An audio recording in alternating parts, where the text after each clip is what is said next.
ಕಣಿವೆ ರಾಜ್ಯ ಕಾಶ್ಮೀರದಲ್ಲಿ ಈಗ ಯುದ್ಧದ ಕಾರ್ಮೋಡ ಕವಿದಿದೆ.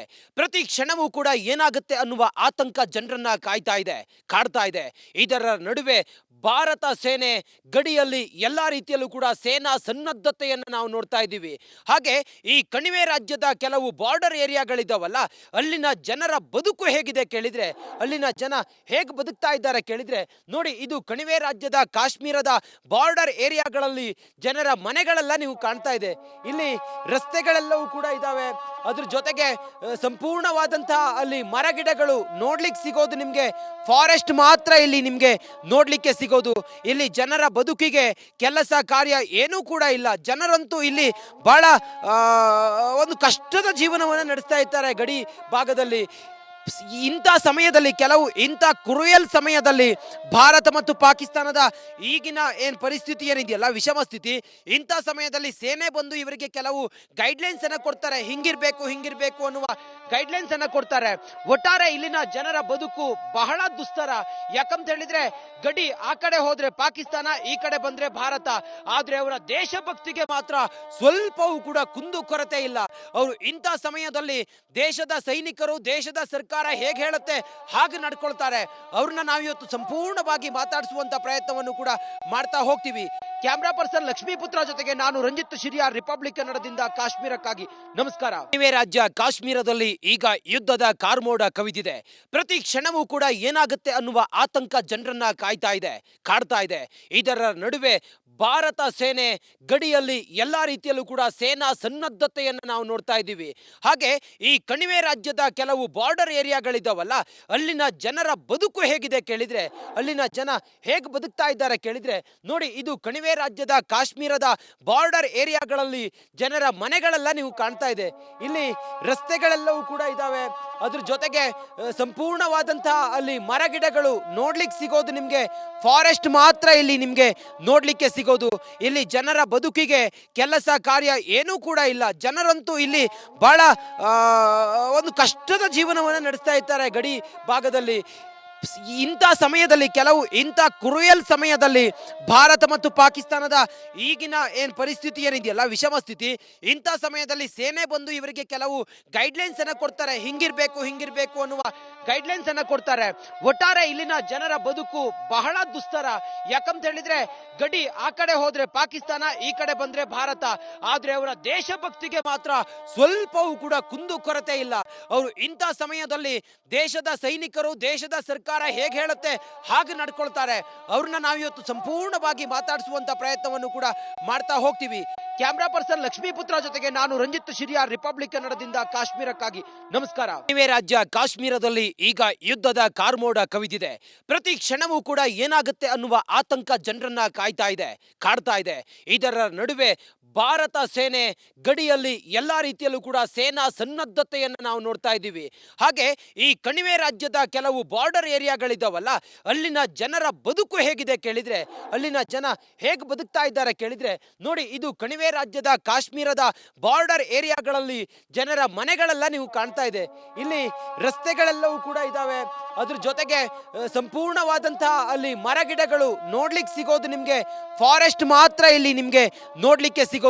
ಇಲ್ಲಿ ಜನರ ಬದುಕಿಗೆ ಕೆಲಸ ಕಾರ್ಯ ಏನೂ ಕೂಡ ಇಲ್ಲ. ಜನರಂತೂ ಇಲ್ಲಿ ಬಹಳ ಒಂದು ಕಷ್ಟದ ಜೀವನವನ್ನು ನಡೆಸ್ತಾ ಇರ್ತಾರೆ ಗಡಿ ಭಾಗದಲ್ಲಿ. ಇಂಥ ಸಮಯದಲ್ಲಿ, ಇಂಥ ಕ್ರೂಯಲ್ ಸಮಯದಲ್ಲಿ ಭಾರತ ಮತ್ತು ಪಾಕಿಸ್ತಾನದ ಈಗಿನ ಏನು ಪರಿಸ್ಥಿತಿ ಏನಿದೆಯಲ್ಲ, ವಿಷಮ ಸ್ಥಿತಿ, ಇಂಥ ಸಮಯದಲ್ಲಿ ಸೇನೆ ಬಂದು ಇವರಿಗೆ ಕೆಲವು ಗೈಡ್ಲೈನ್ಸ್ ಅನ್ನ ಕೊಡ್ತಾರೆ. ಹಿಂಗಿರ್ಬೇಕು ಅನ್ನುವ ಗೈಡ್ಲೈನ್ಸ್ ಅನ್ನ ಕೊಡ್ತಾರೆ. ಒಟ್ಟಾರೆ ಇಲ್ಲಿನ ಜನರ ಬದುಕು ಬಹಳ ದುಸ್ತರ. ಯಾಕಂತ ಹೇಳಿದ್ರೆ ಗಡಿ ಆ ಕಡೆ ಹೋದ್ರೆ ಪಾಕಿಸ್ತಾನ, ಈ ಕಡೆ ಬಂದ್ರೆ ಭಾರತ. ಆದ್ರೆ ಅವರ ದೇಶಭಕ್ತಿಗೆ ಮಾತ್ರ ಸ್ವಲ್ಪವೂ ಕೂಡ ಕುಂದು ಕೊರತೆ ಇಲ್ಲ. ಅವರು ಇಂಥ ಸಮಯದಲ್ಲಿ ದೇಶದ ಸೈನಿಕರು, ದೇಶದ ಸರ್ಕಾರ ಹೇಗೆ ಹೇಳುತ್ತೆ ಹಾಗೆ ನಡ್ಕೊಳ್ತಾರೆ. ಅವ್ರನ್ನ ನಾವಿವತ್ತು ಸಂಪೂರ್ಣವಾಗಿ ಮಾತಾಡಿಸುವಂತ ಪ್ರಯತ್ನವನ್ನು ಕೂಡ ಮಾಡ್ತಾ ಹೋಗ್ತೀವಿ.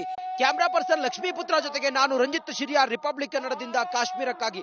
ನಮಸ್ಕಾರ. ಕಣಿವೆ ರಾಜ್ಯ ಕಾಶ್ಮೀರದಲ್ಲಿ ಈಗ ಯುದ್ಧದ ಕಾರ್ಮೋಡ ಕವಿದಿದೆ. ಪ್ರತಿ ಕ್ಷಣವೂ ಕೂಡ ಏನಾಗುತ್ತೆ ಅನ್ನುವ ಆತಂಕ ಜನರನ್ನ ಕಾಡ್ತಾ ಇದೆ. ಇದರ ನಡುವೆ ಭಾರತ ಸೇನೆ ಗಡಿಯಲ್ಲಿ ಎಲ್ಲ ರೀತಿಯಲ್ಲೂ ಕೂಡ ಸೇನಾ ಸನ್ನದ್ಧತೆಯನ್ನು ನಾವು ನೋಡ್ತಾ ಇದ್ದೀವಿ. ಹಾಗೆ ಈ ಕಣಿವೆ ರಾಜ್ಯದ ಕೆಲವು ಬಾರ್ಡರ್ ಏರಿಯಾಗಳಿದಾವಲ್ಲ, ಅಲ್ಲಿನ ಜನರ ಬದುಕು ಹೇಗಿದೆ ಕೇಳಿದ್ರೆ, ಅಲ್ಲಿನ ಜನ ಹೇಗೆ ಬದುಕ್ತಾ ಇದ್ದಾರೆ ಕೇಳಿದ್ರೆ, ನೋಡಿ ಇದು ಕಣಿವೆ ರಾಜ್ಯದ ಕಾಶ್ಮೀರದ ಬಾರ್ಡರ್ ಏರಿಯಾಗಳಲ್ಲಿ ಜನರ ಮನೆಗಳೆಲ್ಲ ನೀವು ಕಾಣ್ತಾ ಇದೆ. ಇಲ್ಲಿ ರಸ್ತೆಗಳೆಲ್ಲವೂ ಕೂಡ ಇದಾವೆ. ಅದ್ರ ಜೊತೆಗೆ ಸಂಪೂರ್ಣವಾದಂತಹ ಅಲ್ಲಿ ಮರಗಿಡಗಳು ನೋಡ್ಲಿಕ್ಕೆ ಸಿಗೋದು ನಿಮ್ಗೆ ಫಾರೆಸ್ಟ್ ಮಾತ್ರ ಇಲ್ಲಿ ನಿಮ್ಗೆ ನೋಡ್ಲಿಕ್ಕೆ ಸಿಗೋದು. ಇಲ್ಲಿ ಜನರ ಬದುಕಿಗೆ ಕೆಲಸ ಕಾರ್ಯ ಏನೂ ಕೂಡ ಇಲ್ಲ. ಜನರಂತೂ ಇಲ್ಲಿ ಬಹಳ ಒಂದು ಕಷ್ಟದ ಜೀವನವನ್ನು ನಡೆಸ್ತಾ ಇರ್ತಾರೆ ಗಡಿ ಭಾಗದಲ್ಲಿ. ಇಂಥ ಸಮಯದಲ್ಲಿ ಇಂಥ ಕ್ರೂಯಲ್ ಸಮಯದಲ್ಲಿ ಭಾರತ ಮತ್ತು ಪಾಕಿಸ್ತಾನದ ಈಗಿನ ಪರಿಸ್ಥಿತಿ ಏನಿದೆಯಲ್ಲ, ವಿಷಮ ಸ್ಥಿತಿ, ಇಂಥ ಸಮಯದಲ್ಲಿ ಸೇನೆ ಬಂದು ಇವರಿಗೆ ಕೆಲವು ಗೈಡ್ಲೈನ್ಸ್ ಅನ್ನ ಕೊಡ್ತಾರೆ. ಹಿಂಗಿರ್ಬೇಕು ಅನ್ನುವ ಗೈಡ್ಲೈನ್ಸ್ ಅನ್ನ ಕೊಡ್ತಾರೆ. ಒಟ್ಟಾರೆ ಇಲ್ಲಿನ ಜನರ ಬದುಕು ಬಹಳ ದುಸ್ತರ. ಯಾಕಂತ ಹೇಳಿದ್ರೆ ಗಡಿ ಆ ಕಡೆ ಹೋದ್ರೆ ಪಾಕಿಸ್ತಾನ, ಈ ಕಡೆ ಬಂದ್ರೆ ಭಾರತ. ಆದ್ರೆ ಅವರ ದೇಶಭಕ್ತಿಗೆ ಮಾತ್ರ ಸ್ವಲ್ಪವೂ ಕೂಡ ಕುಂದು ಕೊರತೆ ಇಲ್ಲ. ಅವರು ಇಂಥ ಸಮಯದಲ್ಲಿ ದೇಶದ ಸೈನಿಕರು, ದೇಶದ ಸರ್ಕಾರ ಹೇಗೆ ಹೇಳುತ್ತೆ ಹಾಗೆ ನಡ್ಕೊಳ್ತಾರೆ.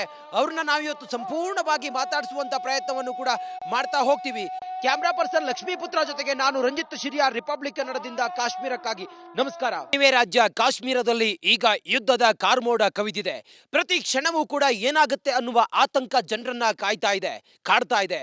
ಇದರ ನಡುವೆ ಭಾರತ ಸೇನೆ ಗಡಿಯಲ್ಲಿ ಎಲ್ಲ ರೀತಿಯಲ್ಲೂ ಕೂಡ ಸೇನಾ ಸನ್ನದ್ಧತೆಯನ್ನು ನಾವು ನೋಡ್ತಾ ಇದ್ದೀವಿ.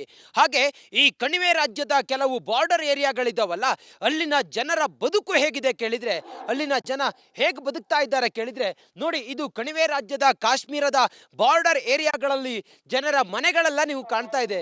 ಇಲ್ಲಿ ರಸ್ತೆಗಳೆಲ್ಲವೂ ಕೂಡ ಇದಾವೆ. ಅದ್ರ ಜೊತೆಗೆ ಸಂಪೂರ್ಣವಾದಂತಹ ಅಲ್ಲಿ ಮರಗಿಡಗಳು ನೋಡ್ಲಿಕ್ಕೆ ಸಿಗೋದು ನಿಮ್ಗೆ ಫಾರೆಸ್ಟ್ ಮಾತ್ರ ಇಲ್ಲಿ ನಿಮ್ಗೆ ನೋಡ್ಲಿಕ್ಕೆ ಸಿಗೋದು. ಇಲ್ಲಿ ಜನರ ಬದುಕಿಗೆ ಕೆಲಸ ಕಾರ್ಯ ಏನೂ ಕೂಡ ಇಲ್ಲ. ಜನರಂತೂ ಇಲ್ಲಿ ಬಹಳ ಒಂದು ಕಷ್ಟದ ಜೀವನವನ್ನು ನಡೆಸ್ತಾ ಇರ್ತಾರೆ ಗಡಿ ಭಾಗದಲ್ಲಿ.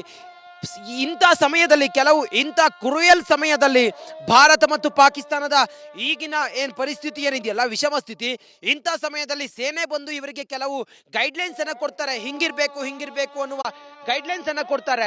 ಒಟ್ಟಾರೆ ಇಲ್ಲಿನ ಜನರ ಬದುಕು ಬಹಳ ದುಸ್ತರ. ಯಾಕಂತ ಹೇಳಿದ್ರೆ ಗಡಿ ಆ ಕಡೆ ಹೋದ್ರೆ ಪಾಕಿಸ್ತಾನ, ಈ ಕಡೆ ಬಂದ್ರೆ ಭಾರತ. ಆದ್ರೆ ಅವರ ದೇಶಭಕ್ತಿಗೆ ಮಾತ್ರ ಸ್ವಲ್ಪವೂ ಕೂಡ ಕುಂದು ಕೊರತೆ ಇಲ್ಲ. ಅವರು ಇಂಥ ಸಮಯದಲ್ಲಿ ದೇಶದ ಸೈನಿಕರು, ದೇಶದ ಸರ್ಕಾರ ಹೇಗೆ ಹೇಳುತ್ತೆ ಹಾಗೆ ನಡ್ಕೊಳ್ತಾರೆ. ಅವ್ರನ್ನ ನಾವಿವತ್ತು ಸಂಪೂರ್ಣವಾಗಿ ಮಾತಾಡಿಸುವಂತ ಪ್ರಯತ್ನವನ್ನು ಕೂಡ ಮಾಡ್ತಾ ಹೋಗ್ತೀವಿ. ಕ್ಯಾಮ್ರಾ ಪರ್ಸನ್ ಲಕ್ಷ್ಮೀಪುತ್ರ ಜೊತೆಗೆ ನಾನು ರಂಜಿತ್ ಶಿರಿಯಾರ್, ರಿಪಬ್ಲಿಕ್ ಕನ್ನಡದಿಂದ ಕಾಶ್ಮೀರಕ್ಕಾಗಿ. ನಮಸ್ಕಾರ. ಕಣಿವೆ ರಾಜ್ಯ ಕಾಶ್ಮೀರದಲ್ಲಿ ಈಗ ಯುದ್ಧದ ಕಾರ್ಮೋಡ ಕವಿದಿದೆ. ಪ್ರತಿ ಕ್ಷಣವೂ ಕೂಡ ಏನಾಗುತ್ತೆ ಅನ್ನುವ ಆತಂಕ ಜನರನ್ನ ಕಾಡ್ತಾ ಇದೆ. ಇದರ ನಡುವೆ ಭಾರತ ಸೇನೆ ಗಡಿಯಲ್ಲಿ ಎಲ್ಲ ರೀತಿಯಲ್ಲೂ ಕೂಡ ಸೇನಾ ಸನ್ನದ್ಧತೆಯನ್ನು ನಾವು ನೋಡ್ತಾ ಇದ್ದೀವಿ. ಹಾಗೆ ಈ ಕಣಿವೆ ರಾಜ್ಯದ ಕೆಲವು ಬಾರ್ಡರ್ ಏರಿಯಾಗಳಿದಾವಲ್ಲ, ಅಲ್ಲಿನ ಜನರ ಬದುಕು ಹೇಗಿದೆ ಕೇಳಿದ್ರೆ, ಅಲ್ಲಿನ ಜನ ಹೇಗೆ ಬದುಕ್ತಾ ಇದ್ದಾರೆ ಕೇಳಿದ್ರೆ, ನೋಡಿ ಇದು ಕಣಿವೆ ರಾಜ್ಯದ ಕಾಶ್ಮೀರದ ಬಾರ್ಡರ್ ಏರಿಯಾಗಳಲ್ಲಿ ಜನರ ಮನೆಗಳೆಲ್ಲ ನೀವು ಕಾಣ್ತಾ ಇದೆ. ಇಲ್ಲಿ ರಸ್ತೆಗಳೆಲ್ಲವೂ ಕೂಡ ಇದಾವೆ. ಅದ್ರ ಜೊತೆಗೆ ಸಂಪೂರ್ಣವಾದಂತಹ ಅಲ್ಲಿ ಮರಗಿಡಗಳು ನೋಡ್ಲಿಕ್ಕೆ ಸಿಗೋದು ನಿಮ್ಗೆ ಫಾರೆಸ್ಟ್ ಮಾತ್ರ ಇಲ್ಲಿ ನಿಮ್ಗೆ ನೋಡ್ಲಿಕ್ಕೆ ಸಿಗೋದು. ಇಲ್ಲಿ ಜನರ ಬದುಕಿಗೆ ಕೆಲಸ ಕಾರ್ಯ ಏನೂ ಕೂಡ ಇಲ್ಲ. ಜನರಂತೂ ಇಲ್ಲಿ ಬಹಳ ಒಂದು ಕಷ್ಟದ ಜೀವನವನ್ನು ನಡೆಸ್ತಾ ಇರ್ತಾರೆ ಗಡಿ ಭಾಗದಲ್ಲಿ. ಇಂಥ ಸಮಯದಲ್ಲಿ ಇಂಥ ಕ್ರೂಯಲ್ ಸಮಯದಲ್ಲಿ ಭಾರತ ಮತ್ತು ಪಾಕಿಸ್ತಾನದ ಈಗಿನ ಪರಿಸ್ಥಿತಿ ಏನಿದೆಯಲ್ಲ, ವಿಷಮ ಸ್ಥಿತಿ, ಇಂಥ ಸಮಯದಲ್ಲಿ ಸೇನೆ ಬಂದು ಇವರಿಗೆ ಕೆಲವು ಗೈಡ್ಲೈನ್ಸ್ ಅನ್ನ ಕೊಡ್ತಾರೆ. ಹಿಂಗಿರ್ಬೇಕು ಅನ್ನುವ ಗೈಡ್ಲೈನ್ಸ್ ಅನ್ನ ಕೊಡ್ತಾರೆ. ಒಟ್ಟಾರೆ ಇಲ್ಲಿನ ಜನರ ಬದುಕು ಬಹಳ ದುಸ್ತರ. ಯಾಕಂತ ಹೇಳಿದ್ರೆ ಗಡಿ ಆ ಕಡೆ ಹೋದ್ರೆ ಪಾಕಿಸ್ತಾನ, ಈ ಕಡೆ ಬಂದ್ರೆ ಭಾರತ. ಆದ್ರೆ ಅವರ ದೇಶಭಕ್ತಿಗೆ ಮಾತ್ರ ಸ್ವಲ್ಪವೂ ಕೂಡ ಕುಂದು ಕೊರತೆ ಇಲ್ಲ. ಅವರು ಇಂಥ ಸಮಯದಲ್ಲಿ ದೇಶದ ಸೈನಿಕರು, ದೇಶದ ಸರ್ಕಾರ ಹೇಗೆ ಹೇಳುತ್ತೆ ಹಾಗೆ ನಡ್ಕೊಳ್ತಾರೆ. ಅವ್ರನ್ನ ನಾವಿವತ್ತು ಸಂಪೂರ್ಣವಾಗಿ ಮಾತಾಡಿಸುವಂತ ಪ್ರಯತ್ನವನ್ನು ಕೂಡ ಮಾಡ್ತಾ ಹೋಗ್ತೀವಿ. ಕ್ಯಾಮ್ರಾ ಪರ್ಸನ್ ಲಕ್ಷ್ಮೀಪುತ್ರ ಜೊತೆಗೆ ನಾನು ರಂಜಿತ್ ಶಿರಿಯಾರ್, ರಿಪಬ್ಲಿಕ್ ಕನ್ನಡದಿಂದ ಕಾಶ್ಮೀರಕ್ಕಾಗಿ. ನಮಸ್ಕಾರ.